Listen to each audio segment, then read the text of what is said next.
Good morning. We're here at Ankit's pissing spot. I'll drop the location for you guys.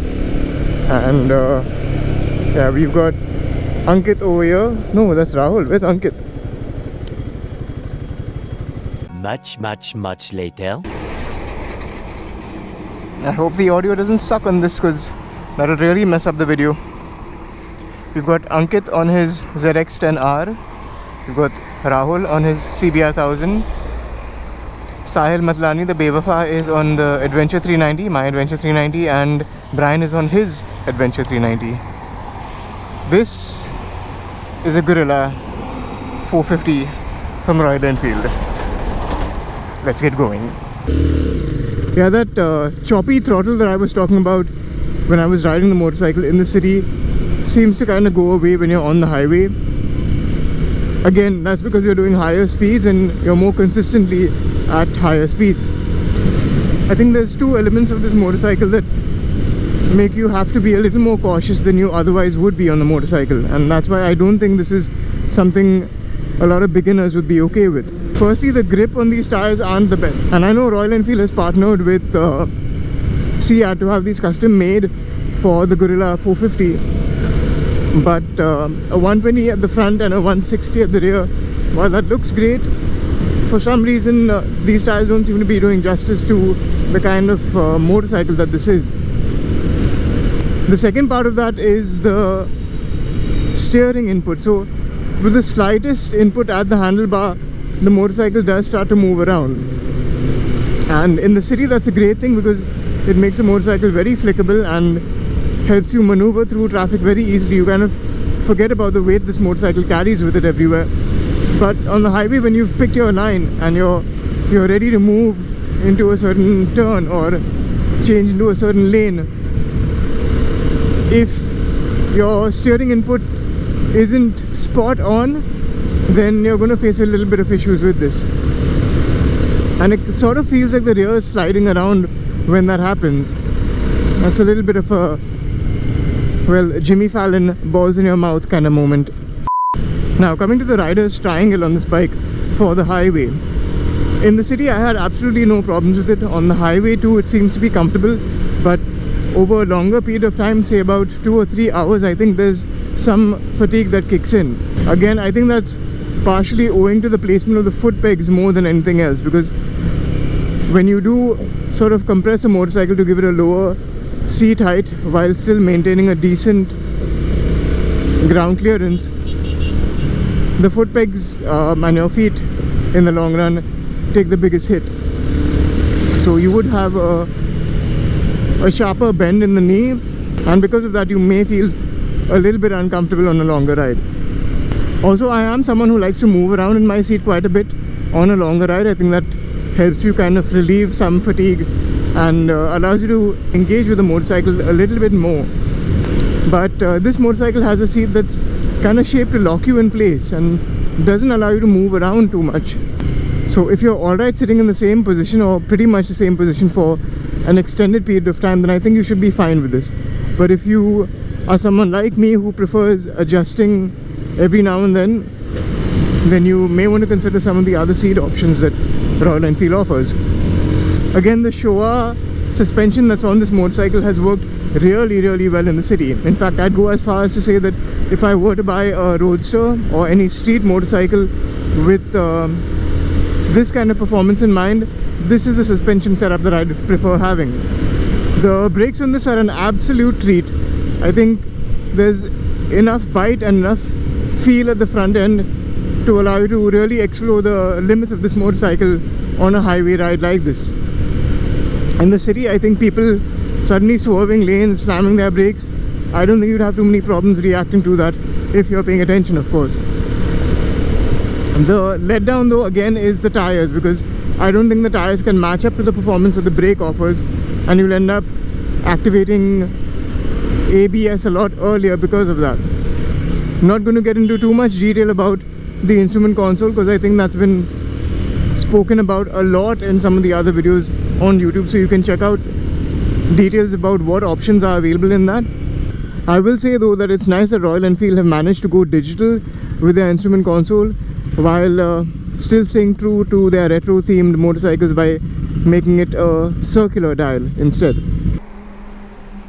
Stopped here for a quick battery change, and I know that there's been a lot of questions in the post that I put out on, or rather the story that I put out on Instagram, asking me whether you should pick this motorcycle over either the Speed 400 or the Swart Pillion.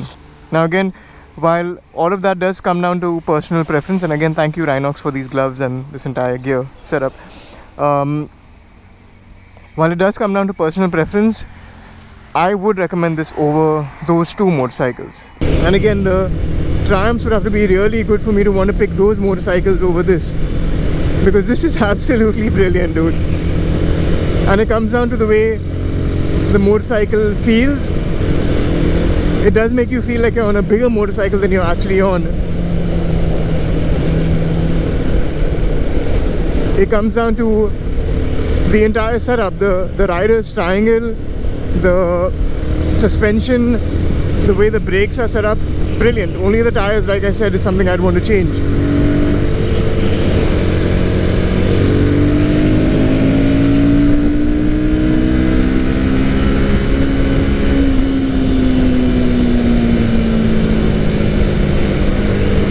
Someone was asking about top speed. I've managed to take it to about 127 in 5th gear. There was more room to play with, but I don't know, I felt a lot of wind blast at that speed.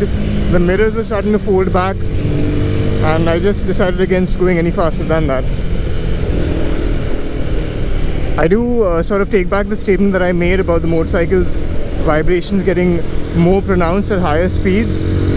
I think that was the case in the city, and partially it could be because of the roads as well that we deal with.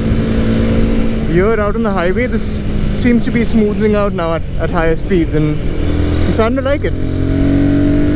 Again, by no means is it a smooth motorcycle, and the engine, while it's brilliant to ride on, does have its character, so to speak. But yeah, that's no hindrance to the overall experience of this motorcycle. It still feels great to ride. Again, just like I shared in my review of the Swart Pillion, I think the tires on this are the letdown. I would switch over to something a little more road focused. Michelin Road 5s, TVS Euro grips, Apollo Alpha H1s if possible, and just ride this on the road like it's meant to be ridden. Ooh, nice to see a Himalayan.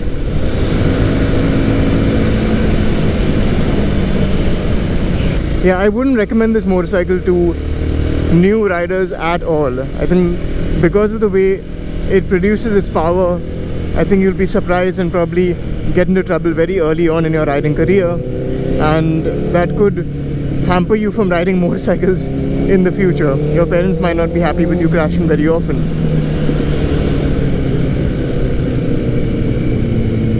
Again, if you're someone who's had experience with motorcycles and you're looking for something to commute in the city and have a little fun while you're at it, enjoy your coffee rides, enjoy your weekend sprints, I think this will work well for you.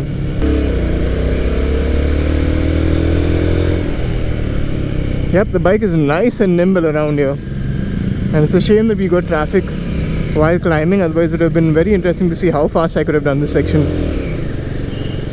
Not a lot of effort.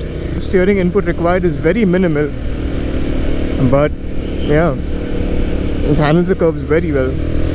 Doesn't seem like those 120 and 160 section front and rear tires are a hindrance to the way the motorcycle handles. Alright, it's been a fun Sunday ride with the boys, riding this Guerrilla 450 and sharing my 2 cents on it. Thank you all so much for sharing your questions. I think a lot of your questions helped me in framing how this review would eventually turn out. For those of you whose questions haven't been answered yet in the video, I'm going to answer them on Instagram. So rest assured your questions will be answered. Thank you again so much for watching the video. If you liked it, give it a thumbs up. If you did not, well, please share your feedback. As always guys, at least wear your helmets while riding your motorcycles and ride safe. It's a freaking jungle out there. Goodbye. Last one pays for breakfast.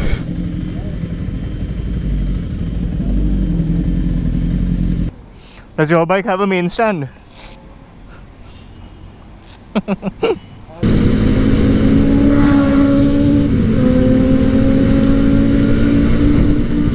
People asking about top speed. Well, it's no CBR 1000, but it can hit 3-digit speeds easily.